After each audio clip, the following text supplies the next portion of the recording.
ರಾಜ್ಯಪಾಲ ಪುರಸ್ಕಾರ ಸಮಾರಂಭ, ವಿದ್ಯಾರ್ಥಿಗಾಗಿ ಅಂತಕ್ಕಂಥ ಪರೀಕ್ಷೆ ಹಾಗೂ ಇವತ್ತು ನಡೆದಂಥ ಭಾರತದ ಸಂವಿಧಾನ ಜಾಗೃತಿ ರಸಪ್ರಶ್ನೆ ಕಾರ್ಯಕ್ರಮದಲ್ಲಿ ಭಾಗವಹಿಸಿ ಪ್ರಶಸ್ತಿ ಪಡೆದಂಥ ವಿದ್ಯಾರ್ಥಿನಿಯರಿಗೆ ಪ್ರಶಸ್ತಿ ಪ್ರದಾನ ಸಮಾರಂಭದಲ್ಲಿ ಭಾಗವಹಿಸಿರುವಂತಹ ನಮ್ಮ ಕೊಟ್ರೇಶ್ವರ ವಿದ್ಯಾವರ್ಧಕ ಸಂಘದ ಹಿರಿಯ ನಿವೃತ್ತ ಶಿಕ್ಷಕರಾದಂಥ ಸೈಯದ್ ಮೊಹಮ್ಮದ್ ಗುತ್ತಿ ಸರ್ ಅವರೇ ಹಾಗೂ ಸ್ಕೌಟ್ಸ್ ಪರಿಣಿತರಾದಂಥ ಎರಣ್ಯ ಸರ್ ಅವರೇ, ಆತ್ಮೀಯರು ಹಾಗೂ ತಾಲೂಕಾ ಘಟಕದ ಕಾರ್ಯದರ್ಶಿಗಳಾಗಿ ಸ್ಕೌಟ್ ಗೈಡ್ಸ್ ಸಂಸ್ಥೆಯನ್ನು ಉತ್ತುಂಗ ಶಿಖರಕ್ಕೆ ಒಯ್ತಿರುವಂತಹ ಶರಣಪ್ಪ ಹಾಜಿಮನಿ ಸರ್ ಅವರೇ, ಇನ್ನೋರ್ವ ಸ್ಕೌಟ್ ಗೈಡ್ಸ್ ಪರಿಣಿತರಾದಂಥ ನಿವೃತ್ತ ಶಿಕ್ಷಕರಾದಂಥ ಹಿರಿಯರಾದಂಥ ಶಿವಪ್ರಸಾದ್ ಸರ್ ಅವರೇ ಹಾಗೂ ವೇದಿಕೆಯಲ್ಲಿ ಆಸೀನರಾಗಿರುವಂತಹ ನಮ್ಮ ಕೊಟ್ರೇಶ್ವರ ವಿದ್ಯಾವರ್ಧಕ ಸಂಘದ ಅಂಗಸಂಸ್ಥೆಯಾದಂತಹ ಚನ್ನಬಸವ ಸ್ವಾಮಿ ಹಿರಿಯ ಪ್ರಾಥಮಿಕ ಶಾಲೆಯ ಮುಖ್ಯೋಪಾಧ್ಯಾಯರು, ಆತ್ಮೀಯರು, ಸಂಪನ್ಮೂಲ ವ್ಯಕ್ತಿಗಳಾದಂಥ ಪ್ರಕಾಶ್ ಗೌಡ್ ಪಾಟೀಲ್ ಸರ್ ಅವರೇ ಹಾಗೂ ಈ ಕಾರ್ಯಕ್ರಮದ ರೂವಾರಿಗಳಾದಂಥ ನಮ್ಮ ಶಾಲೆಯ ದೈಹಿಕ ಶಿಕ್ಷಕ ಯುವಂ ಬಸವರಾಜ್ ಸರ್ ಅವರೇ, ಎಲ್ಲ ಶಿಕ್ಷಕ ಸಿಬ್ಬಂದಿ ವರ್ಗದವರೇ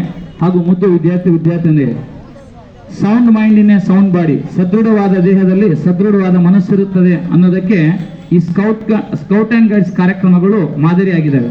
ಇದು ನಮ್ಮ ಜೀವನದಲ್ಲಿ ಕೇವಲ ಪ್ರಶಸ್ತಿಗಾಗಿ ಅಲ್ಲ, ನಮ್ಮ ಜೀವನದಲ್ಲಿ ಯಾವ ರೀತಿ ಶಿಸ್ತನ್ನು ಮೂಡಿಸಬೇಕು ಅನ್ನೋ ನಿಟ್ಟಿನಲ್ಲಿ ಈ ಒಂದು ಸಂಸ್ಥೆ ತನ್ನದೇ ಆದಂತಹ ಒಂದು ವೈಶಿಷ್ಟ್ಯಪೂರ್ಣವಾದಂತಹ ಮಾಹಿತಿಗಳನ್ನು ನೀಡೋದ್ರ ಮುಖಾಂತರ ವಿದ್ಯಾರ್ಥಿಗಳಲ್ಲಿ ಒಂದು ಸೃಜನಶೀಲತೆಯನ್ನು ಸೃಷ್ಟಿಸುವ ಸಂಸ್ಥೆಯಾಗಿದೆ.